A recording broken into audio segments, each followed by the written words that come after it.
La couverture vaccinale des enfants guyanais contre la rougeole n'est pas encore suffisante pour la voir disparaître, selon l'Agence régionale de santé. Résultat, chaque année, quelques cas apparaissent. Malheureusement, on se rend compte que ces maladies existent encore, et c'est pareil pour la tuberculose, c'est pareil pour la fièvre jaune.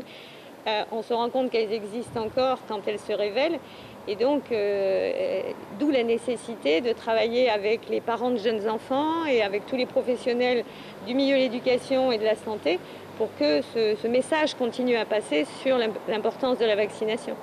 En 2017, seulement 67,7% des enfants guyanais ont reçu les 2 doses vaccinales, contre 80,3% dans l'Hexagone.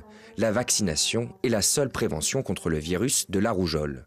C'est important parce que c'est la seule façon de prévenir la rougeole, qui est une maladie très contagieuse, qui peut être grave, avec des formes y compris mortelles chez les enfants comme chez les adultes. Donc ce sont en priorité les enfants. Cette vaccination est obligatoire chez les nouveau-nés depuis 2018, donc les enfants en priorité, mais aussi les gens qui travaillent au contact des enfants. En fonction de la situation épidémiologique, une campagne de vaccination est prévue à la rentrée prochaine.